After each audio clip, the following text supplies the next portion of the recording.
6월 15일 말씀 묵상입니다. 오늘 말씀은 출애굽기 9장 1절부터 12절까지의 말씀입니다. 오늘 본문은 출애굽 10가지 재앙 중에 여섯 번째 재앙인 가축의 죽음과 또 악성 종기 재앙입니다. 지금까지 4번에 걸쳐서 애굽 땅에 고통스러운 재앙이 내려졌습니다. 그러나 그럼에도 바로는 순간순간을 모면하기 바빴죠.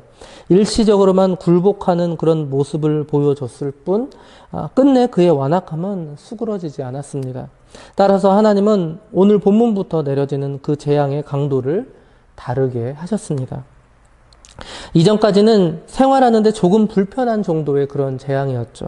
그런데 이제부터는 인간과 이 가축의 생명을 직접적으로 위협하는 그런 재앙들이 시작됩니다. 하나님께서는 이 5번째 이 가축의 죽음의 재앙을 통해서 애굽의 여러 우상들을 제거하셨습니다. 애굽은 이 동물들을 우상화하였습니다. 코브라 뱀이 가장 대표적이고요. 그리고 특히 소를 우상화하였죠. 즉 그들이 신격화했던 이 동물들을 하나님께서 제거하신 것입니다. 그러나 너무나도 감사하게도 이스라엘 백성들의 가축들은 제거하지 않으셨죠. 이것이 바로 하나님의 은혜입니다. 하지만 한 가지 분명한 것은 이 이스라엘 백성들의 가축을 제거하지 않으신 이유는 이스라엘 백성들을 위한 은혜인 것은 사실이지만 더 깊은 하나님의 뜻이 있습니다. 제가 계속해서 말씀드리는 것이 있는데 출애굽의 목적은 단순히 애굽을 탈출하는 것이 아니라고 말씀드렸죠. 바로 출애굽의 목적은 바로 예배입니다. 즉 출애굽 이후에 이스라엘 백성들이 광야에서 하나님께 예배드릴 수 있도록 하나님은 이스라엘 백성들의 이 가축들을 남겨주신 것입니다. 그래서 우리는 명심해야 합니다. 하나님께서 우리에게 허락하신 물질의 의미를 말입니다. 나의 만족과 유익을 위해서가 아닌 하나님의 나라와 그의 영광을 위한 것임을 우리는 절대적으로 명심해야 할 것입니다. 말씀을 살펴보겠습니다. 1절입니다. 여호와께서 모세에게 이르시되 바로에게 들어가서 그에게 이르라. 히브리 사람의 하나님 여호와께서 말씀하시기를 내 백성을 보내라. 그들이 나를 섬길 것이니라. 하나님은 이스라엘을 내 백성이라고 말씀하고 계십니다. 그리고 그들이 하나님을 섬기도록 할 것을 명령하셨습니다. 나를 섬길 것이니라. 하나님께서 이스라엘 백성들을 애굽의 압제에서 구원해내시려는 그 이유는 그들로 하여금 당신을 섬기게 하기 위함입니다. 마찬가지죠. 하나님께서 우리를 죄악에서 왜 구원하셨을까요? 그 이유는 무엇일까요? 바로 하나님은 우리를 통해서 경배와 찬양을 받으시기 원하시기 때문이죠.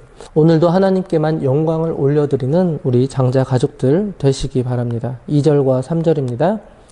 내가 만일 보내기를 거절하고 억지로 잡아두면 여호와의 손이 들에 있는 내 가축 곧 말과 나귀와 낙타와 소와 양에게 더하리니 심한 돌림병이 있을 것이며 여호와의 손이 이 모든 일의 주관자가 되시는 분이 바로 여호와라는 사실이죠.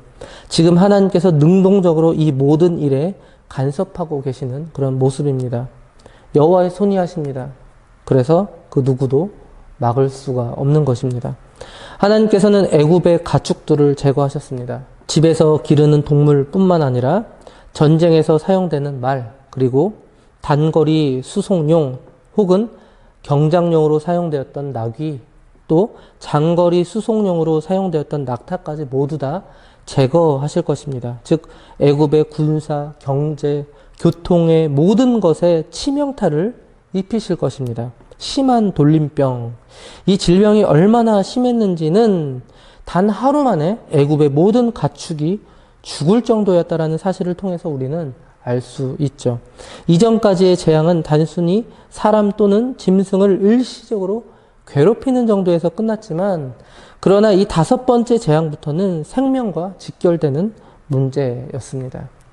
이처럼 재앙의 정도가 점점 거세지고 있었습니다. 4절입니다. 여호와가 이스라엘의 가축과 애굽의 가축을 구별하리니 이스라엘 자손에게 속한 것은 하나도 죽지 아니하리라 하셨다 하라 하시고, 그러나 하나님께서는 이스라엘 가축을 구별하셨습니다. 왜냐하면 이스라엘 백성들을 백성으로 삼아주셨고 그 백성들을 사랑하셨으며 또한 그 백성으로부터의 섬김을 받기 원하셨기 때문입니다.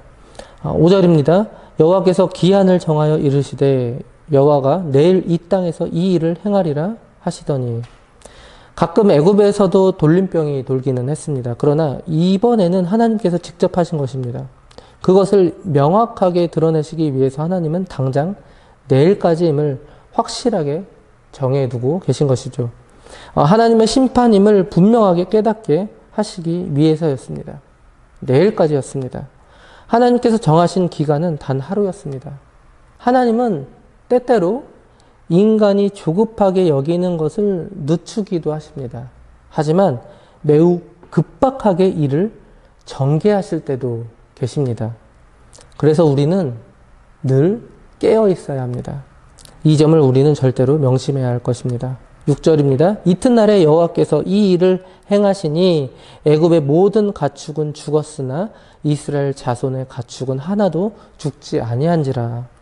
그리고 하나님의 말씀대로 이튿날 애굽의 모든 가축들이 죽었습니다. 이처럼 하나님의 말씀은 신실하십니다. 그분은 자신이 약속하신 말씀을 반드시 성취하시는 분이십니다. 7절입니다. 바로가 사람을 보내어 본즉 이스라엘의 가축은 하나도 죽지 아니하였더라. 그러나 바로의 마음이 완강하여 백성을 보내지 아니하니라. 이스라엘 자손의 가축은 하나도 죽지 않았습니다. 그러나 애굽의 모든 가축은 죽었습니다. 하나도라는 단어와 모든이라는 단어가 참 극명하게 대조가 되고 있는 모습이죠. 하나님은 확실하신 분이십니다. 하나님께서 원하시는 것은 yes 아니면 no입니다. 중간지대는 없죠. 그래서 이런 유명한 말씀이 있습니다. 99%의 순종도 불순종이다. 우리는 종종 오해하죠. 나만큼 신앙생활을 잘하는 사람은 없다라고 착각할 때가 많습니다. 그러나 99개를 순종하고 1개를 불순종했다면 그것은 하나님께서 원하시는 순종이 아니라는 사실을 우리는 반드시 명심해야 합니다. 99개를 순종하고 하나를 순종하지 않았다면 아마도 하나님은 우리를 바로 왕과 동일하게 처벌하실 것입니다. 그리고 이어서 6번째 재앙이 시작되는데요. 바로 악성종기의 재앙입니다. 이 6번째 재앙에서는 하나님의 사랑과 공의를 우리는 확인할 수가 있습니다. 여러분 출애굽 당시에 이 애굽 왕 이 바로가 아부신벨 람세스 2세였습니다. 이 람세스 2세는 애굽 왕 역사상 이 67년간의 이 최장수 통치자인데다가 강력한 이 왕권을 기반으로 하여서 애굽 이 전역에 자신의 유적을 남겼습니다. 이스라엘의 거의 대부분의 유명한 건축물, 스핑크스, 피라미드 엄청나죠? 이러한 건축물이 바로 이 왕 때에 세워진 것입니다. 어떻게 그게 가능했을까요? 바로 이때에 이 수십만의 노예들이 있었기 때문입니다. 바로 이스라엘 백성들이었죠. 8절을 읽겠습니다. 여호와께서 모세와 아론에게 이르시되 너희는 화덕에 제 두 움큼을 가지고 모세가 바로의 목전에서 하늘을 향하여 날리라. 여러분 건축물을 세울 때 돌이 필요했겠죠? 이 돌을 구울 때 사용했던 이 용광로가 바로 이 화덕입니다. 즉 이 애굽의 모든 건축물들은 이 화덕에서 나오는 돌로 만들어졌습니다. 바로는 화려한 성과 이 피라미드를 보고 교만에 떨었을 것입니다. 그러나 이 모든 성과 이 피라미드는 히브리인들의 고통, 즉 이스라엘 이 백성들의 고통의 눈물로 만들어진 것입니다. 이 위대한 건축물들이 위대할 수 있었던 것은 이 건축물을 지은 사람들, 즉 이스라엘 백성들의 피와 땀과 눈물이 존재했기 때문이죠. 이 용광로 앞에서 이 이스라엘 백성들은 얼마나 괴로워하며 울었을까요? 이 용광로는 이스라엘의 백성들의 이 고통 그 자체였습니다. 그런데 놀랍게도 이 용광로 속의 그 재가 이번 재앙의 재료로 사용되고 있다라는 것이죠. 이제는 입장이 완전히 바뀌었습니다. 그 화덕의 재가 이 악성 종기가 되어서 애굽 사람들이 죽을 지경이 된 것이죠. 하나님은 정말로 사랑의 하나님이십니다. 하나님은 이스라엘 백성들의 피와 땀과 눈물을 기억하셨습니다. 그들을 사랑하셔서 그들의 피와 땀과 눈물이 숨겨져 있었던 그 화덕의 재를 통하여서 이 애굽의 재앙을 내리시고 계신 것이죠. 9절과 10절과 11절입니다. 그 재가 애굽 온 땅에 티끌이 되어 애굽 온 땅의 사람과 짐승에게 붙어서 악성 종기가 생기리라. 그들이 화덕의 재를 가지고 바로 앞에 서서 모세가 하늘을 향하여 날리니 사람과 짐승에게 붙어 악성 종기가 생기고 요술사들도 악성 종기로 말미암아 모세 앞에 서지 못하니 악성 종기가 요술사들로부터 애굽 모든 사람에게 생겼습니다. 이번 재앙은 이 바로의 이 요술사들에게 특별히 해를 입히죠.